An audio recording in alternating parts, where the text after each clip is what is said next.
Welcome into Outreach Radio Chicago. I'm your host, Mike Mercado, and I want to thank you so much for making us a part of your day. On today's show, it's a very interesting, touchy subject, guys. We find out if science and spirituality can coexist. As Dr. Rick Sheff joins us today, he's the author of Joyfully Shattered, A Physician's Awakening at the Crossroads of Science and Spirituality. You can check out some more information on him on ricksheffmd.com. That's Rick, R-I-C-K, Sheff, S-H-E-F-F-M-D.com. It's going to be very interesting, guys, so I hope you stick around and at least hear out what the doc has to say. I know it's going to be a touchy subject for some of our listeners today, but at the very least, I just ask that a message is going to be put across from you as religion of love.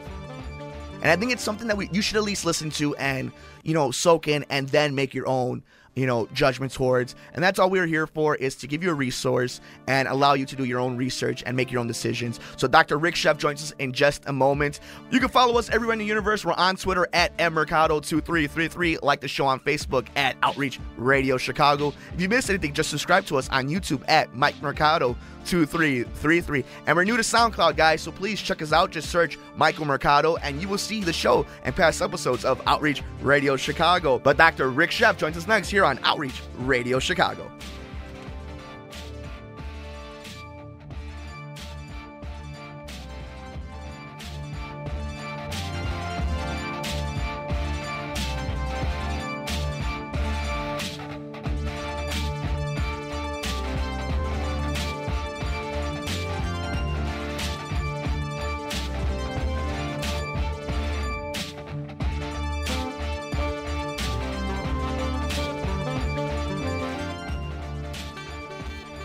Thank you for keeping it tuned in to Outreach Radio Chicago. I'm Mike Mercado. You can follow us everywhere in the universe. We're on Twitter at mmercado2333. Like the page on Facebook at Outreach Radio Chicago. If you missed anything, just go to YouTube /Mike Mercado2333. We got plenty of pre and post show content. And we are new to SoundCloud. Just look up Mike Mercado and you will see any of our past shows. And on today's show, we have a very special guest. A very interesting topic, especially in today's day and age. A lot of people have a lot of different beliefs when it comes to their spirituality, their religion, their doctor, their health, their mental capacity, all that stuff. People are more aware and really want to be able to find out and do research on certain things. And that's why guests like today are really important to us. He's the author of the new book, Joyfully Shattered, A Physician's Awakening at the Crossroads of Science and Spirituality. He is Dr. Rick Sheff, and he joins us today on Outreach Radio Chicago. Dr. Sheff, how are you doing today, bud? I am fine, Mike. How are you? I'm doing very well. Thank you so much for making some time for us today. So, it's a really interesting title of the book. Just in general, you never really put two things like that together. Joyfully Shattered. It's a very catching way to get it. Can you tell us a little bit about that? A little bit about yourself in general for anybody who's new to your work. Sure. So, I am a physician, and I was born into and raised in a family I describe as passionately atheist. And I knew that to be the truth into my 20s. And then I've had a series of experiences since then, over the last 40 years, that has taught me the world does not work as I was taught either at my parents' knee or in my science classes. And the book is a whole series of stories about that journey. And I'm still a scientist. I'm a skeptic. And yet when I encounter an experience, and I describe these in depth in the book, that cannot be explained by today's current paradigm, then as a scientist, what I've learned is when theory and data don't agree, the data wins. And so what I found, and the title actually comes from a concept I learned when I was studying philosophy at Oxford, which is called the web of belief. And this is from a Harvard philosopher named Willett Van Orman Quine, who said we all function within a web of belief. Think of that as the network of all the things you claim to be true about the world, from the solidity of the desk in front of you to the fact that it's mostly empty space made up of atoms, to whatever your religious beliefs are, your values, your ethics, etc. And now you encounter something that doesn't fit your current web of belief. How do you respond? Well, you have three choices. One, which is the most common response because it's how we're wired as human beings, is we don't even see it. It's not data. It's coincidence. You give it no legitimacy. It's a measurement problem in science. It's not data. And it doesn't change your web of belief one iota. Sometimes you go, well, yeah, it could be data, but it's going to hang out on the periphery of my web of belief, and it's not going to change anything I really believe to be true. And sometimes, as you encounter more and more of these, I call them data points, and they come closer and closer to the core of your web of belief. In my case, they eventually shattered it, and the result was more joy than I ever thought possible. How is that for a man of science and just in general when you get something in which it's the data or the research it doesn't add up and something is questioning you right in front of your face? Like how difficult, like just as for myself personally, like as a normal guy, like every day we deal with uncertainty and plausibility and all this, but as a man of science and numbers and data, you see things in front of you and you want to figure them out. How hard is that? There's some questions in general we just can't answer, or there's no data to it, Well, that's a different kind of question than how we respond to data that doesn't fit our web of belief. The question is there data about things that we hold in our beliefs? Okay. I call them faith. Yeah. And that's one of the surprising results of this 40-year journey I've been on, which is I'm finding that science done well is increasingly proving the truth of what today we call spiritual. Interesting. Okay. And I am more and more convinced every day that we are on the verge of what I refer to in the book as a coming new paradigm. I think today's paradigm of scientific materialism, though it's brought us a lot of wonderful things, is not the be-all and end-all, the final arbiter of truth. It's just today's scientific model. And I think the coming new paradigm will integrate science with spirituality. And we will take that to be the truth about the way the world works because we'll have good data for it. And I share a lot of that information in the book. Now, I think there's a key word that I think people are going to attach to, and that's just human nature, but spirituality, religion. You're the expert. Can you tell us the difference? Because there's going to be somebody who sees the key word, the topic word, and they're going to jump on it and be like, whoa, do you need to be religious? So on and so forth. So many different things. What's the difference? And there has to be a difference that matters on top of it. So yes, and everyone has their way of approaching what is spirituality versus what is religion. And I'll share with you how it's made sense to me over the years. Yeah, please. Religion is a collection of beliefs and practices shared by a group. And there are people that language it as beliefs and practices about the ultimate, what in many people's language is God or the divine. And in my world, there's room for a lot of different religions. However, what spirituality is the subjective, individual experience of that which is beyond our normal, everyday, call it four-dimensional space-time that we have here. Okay. And we have these experiences, we encounter them, they deepen us if we allow them to.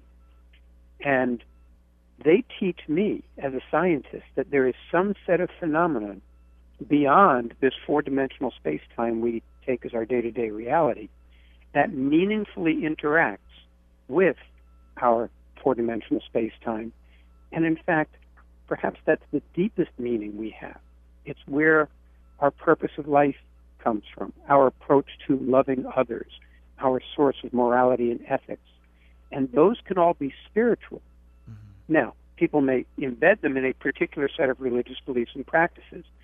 And I can tell you one of my most important teachers was a Reverend Ron Roth, and he taught it this way. He said, there's really only one religion, the religion of love.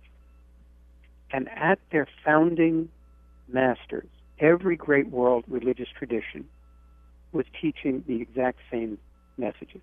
Now we've gone off and they've broken out into different religions and practices and history, but at their core, it's all about love. That's actually a great religion of love. I think the world can use a little bit more of that, and it scares me though, because I wouldn't say it scares me. It's great to see the optimism from somebody of such great education like yourself say that we're heading into a different time in the world, that the paradigm is changing, that there's a wave coming of what we hope is good. But tell me why every time I go on MSNBC, CNN, Fox, even Twitter, whatever the case may be, especially in today's day and age where the election's going on, the world seems like it's going to hell in a handbasket. I guess that every generation has said that. But why do you feel, as a man of science and spirituality, why do you feel that, why do you have that positive outlook on it? Like, I don't want to be I'm just playing devil's advocate here, but why do you see that the positivity in the change coming? So first of all, I would draw a distinction between what sells as news and what's going on throughout the world. Absolutely. So it's clear bad news sells a whole lot better than good news. Right. And so we're going to see that on the TV and the news outlets, whether, newspapers now online, everywhere you turn. However, I've traveled the world a great deal. I tell in the book stories of my trip to India and my visits to John of God in Brazil and Medjugorje, sites of Marian visions there. And I have encountered people from all over the world. And what we have is a spiritual hunger that is emerging in every nation around the world. And yes, there are religious leaders that hold to certain kinds of rigidities. That's not what I'm talking about. I'm talking about individuals and groups of people who are feeling a calling towards this spirituality. And it's taken many, many forms. And the exciting piece for me is for every one of them, ultimately at the core, it's about love. It's about awakening to love. It's about finding that place inside of us and recognizing it in the other. There's a term that's used in spiritual exchange, and it's actually a Sanskrit term, namaste. And I use that in a non-denominational way because what it means is the light in me, the spirit in me, the divine in me, recognizes, honors, and acknowledges that in you. And if we encounter each other with that spirit of namaste, that is happening throughout the world more and more. And I believe that's going to be stronger than all the violence we're seeing and all the fear. In fact, on my website, which is at www.ricksheffmd.com. It's RickSheffMD.com. There's no C in it. I told my wife when we got married, you're going to spend the rest of your life saying that's Sheff, S-H-E-F-F, no C. I'm writing a blog, and I've started a series of blog entries on spirituality and terrorism. And the subtitle for that series is The Triumph of Love Over Fear. And it should always be that. I mean, it's. I think the problem a lot of people have, that sentiment is what we should all be living. I think the problem is that's been bastardized, excuse my language, because of, love over all, and they've used that as a selling point to people for years and years and years. And the only thing I keep coming back to is, how do we encourage and how do we, give people the opportunity to be, like you said, have that namaste type of life where you see your brothers and your sisters, and we're encouraging that's the word, we're encouraging these type of emotions and these feelings that be one, be happy, be loved, the religion of love. How do we get to that point? How do we allow these people to do it? Because at this point, it's a mentality thing passed down generation by generation, right? It is, and that's actually one of the main motivations for my writing this book. Because people who read it, it's gotten great reviews. It's full of stories, and people read the stories and they laugh with the stories, they cry with the stories, and the most common feedback I get by the end of the book is they feel inspired by the stories and by the journey, inspired for their own personal journey, that they too can do this. The book in some ways leaves breadcrumbs for others on the path that I followed, that enables them to find their own personal path. And that, I guess, is one of the biggest differences between spirituality and religion. Religion is, by definition, a group activity. Spirituality is almost, by definition, a personal activity. It's the way we each personally encounter these deepest of questions. And that's why, as a doctor, when, in caring for patients, and I no longer practice as a physician, I now work as a consultant to hospitals and healthcare systems around the country trying to help heal healthcare and the people who work within it. But in my clinical practice, whenever I had to give bad news to somebody, and I sat with them with their pain, their suffering, their fear, those moments raised the deepest spiritual questions. Why am I here? What meaning can I find in this suffering? Why have I or my loved one been chosen for this suffering? And that takes us, if we're open to it, that's the deepening. And what I've found is that the human heart grows by breaking. And if we can encounter these experiences, goodness knows, life gives us enough experiences to break our hearts. But if we approach each one in a way that allows us to open, to go deeper, to ask and encounter those deepest questions, that is the path to growth. That is the path to love. And that, I think, is the path to our highest future. And that's why I wrote the book, and that's why I've put resources on my website to help people find their way on their own path. Dr. Rick Sheff joins us here on Outreach Radio Chicago. You can visit the website for the book, Joyfully Shattered, A Physician's Awakening at the Crossroads of Science and Spirituality, at ricksheffmd.com, ricksheffmd.com. Remember, not a C. I swear, if any of my listeners do that, I will get to them. I promise you that. It's amazing because you can hear the passion in your voice, and you can hear, it's a 40-year journey to get to this point right now. But before I let you go, I have two questions, and I want you to really, one of them I think you're going to be able to answer pretty easily, but this one, it's just been sitting on me since we began this interview, is, do you think man wants to be or is good by nature? With all this, with this finding, this combination of science and spirituality, do you believe humans are good by nature? Why don't you ask me an easy question? That actually, and where I've come to, and I think we all recognize that we have within us the potential for both, I'll call it good and evil. And when I say evil, what I like in terms of the term sin, the origin of that word is not to do evil. It's to miss the mark. And we all miss the mark from time to time. We all act from our baser impulses, fear, anger, shame.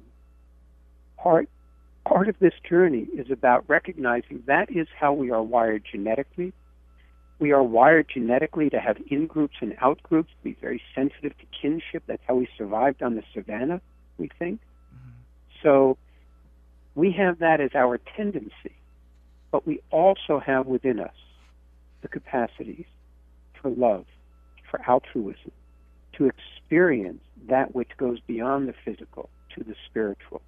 That is in all of us, and we have a hunger and a desire for that, for something more than just the mundane that we go through day in and day out. And we can have that experience during those peak challenges that happen when we become ill or face losses, break up a relationship. It takes us to that opportunity to go to those places. We all experience that. We all have that choice. And that's where free will comes in. And we have the free will to choose fear and contraction in the face of that, and anger and resentment and revenge and all those things. Or we can choose love, compassion, forgiveness.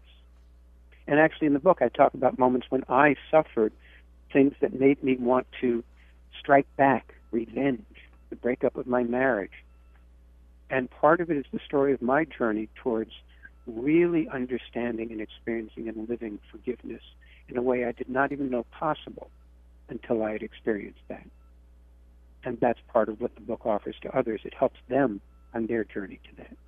It is Joyfully Shattered, A Physician's Awakening at the Crossroads of Science and Spirituality. It is Dr. Rick Sheff's 40-year journey to this point right now and everything he's learned and experienced. You can find the book at ricksheffmd.com. That's RickSheffMD.com. Dr. Rick Sheff, I have one more question for you, and it's a big one. It's a big can of worms. I don't know if it's as big as the last one, but do you believe science can prove the existence of God? That's a great question, and let me share with you where I've gotten to. And actually, on the website and also on YouTube, I have a series of videos where I explore questions like that. And here's where I've gotten to. That I believe science done well is increasingly proving the truth of what today we call spiritual. And that will continue to evolve. What my personal journey has taken me to, and part of what I share in the book is that journey has included, as a complete surprise to me just a few years ago, professing vows as a monk with a commitment to pray for the world 2 hours a day. That makes it a very central part of my life. And in my spiritual journey, I have encountered what I can best describe as God, as the divine. And that is not something I think science can get us to, because science is an inherently rational process related to a dance between data and logic, and that's how science is done, and I'm a strong believer in science. But I think what God is, the essence of that, and how we can know and understand God in the deepest sense is not something that science, as we understand science today, can get us to. That is a personal encounter with God. And that, to me, is spirituality lived deeply, profoundly, and in truth. And that's available to every one of us. And what I have found is God is there when we turn to God, however we understand it, in whatever language. And even for Buddhists who say there is no God, it's compassion. That essence is there when we turn to it, and that is part of our free will, and that's what I wish for everyone who's listening to this program. Some really, really interesting, compelling information. He is Dr. Rick Sheff, Joyfully Shattered, A Physician's Awakening at the Crossroads of Science and Spirituality. It has a little bit of everything for everyone, for the skeptic, for the believer. It's something to check out. You can look at it at ricksheffmd.com. That's RickSheffMD.com, ricksheffmd.com. Dr. Rick Sheff, thank you so much for joining us today on Outreach Radio Chicago. It's been an absolute pleasure. Do you have any last words for the people of Chicago? No, I hope to connect with you on the website. Lots of resources to download, YouTube videos, the blog, free downloads. But mostly, I wish for everyone listening to this that each and every one of you opens to and pursues your own path towards that which most deeply touches your heart, which is love. And that is my prayer for all of you. Dr. Rick Sheff, thank you so much. Please check out the book, Joyfully Shattered, A Physician's Awakening at the Crossroads of Science and Spirituality, at the website ricksheffmd.com. That's Rick, R-I-C-K, Sheff, S-H-E-F-F-M-D.com. Dr. Sheff, thank you so much. You enjoy the rest of your day. Thank you. You too, mate. And we'll be right back on Outreach Radio Chicago.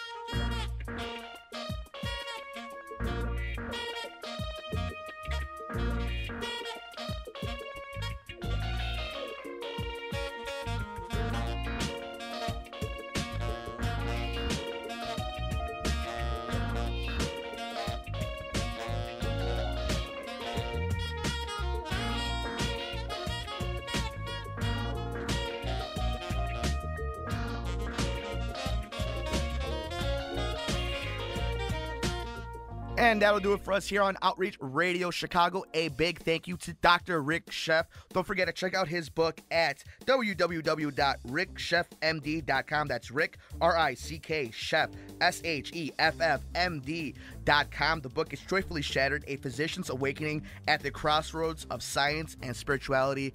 It was a really interesting interview. He brought up a lot of subjects that people may not be comfortable with, people may not like to talk about. But we want to be here at Outreach Radio Chicago. We want to be able to give you guys a resource so you can do some research, and you never know who it's going to help out. So please check it out, guys. And again, a big thank you to Dr. Rick Sheff for joining us today. But that'll do it for us, guys. We're heading out of here. Don't forget to follow me on Twitter. I'm at mmercado2333. Like the page on Facebook at Outreach Radio Chicago. If you missed anything, just go to YouTube/Mike Mercado 2333. We have a lot of cool pre and post show stuff and some other good movie reviews, music reviews, wrestling, all that fun stuff. And we're new to SoundCloud, so check out all our shows. Just look up Michael Mercado. Thank you so much for everybody joining us today, and we will see you next time on Outreach Radio Chicago. Take us home, Hav.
Hey everybody, Mike Mercado here from Outreach Radio Chicago, and I just want to thank you all for all the support you have given us on the brand new show. If someone you know wants to get the word out on a fundraiser, charity, or foundation in your local community, please send us an email at outreachradiochicago@gmail.com or send me one personally at mmercado@newswebradio.net. Or you can tweet me at mmercado2333, and don't forget to like our Facebook page at Outreach Radio Chicago. From right here at the studios, we'll see you next time on Outreach Radio Chicago.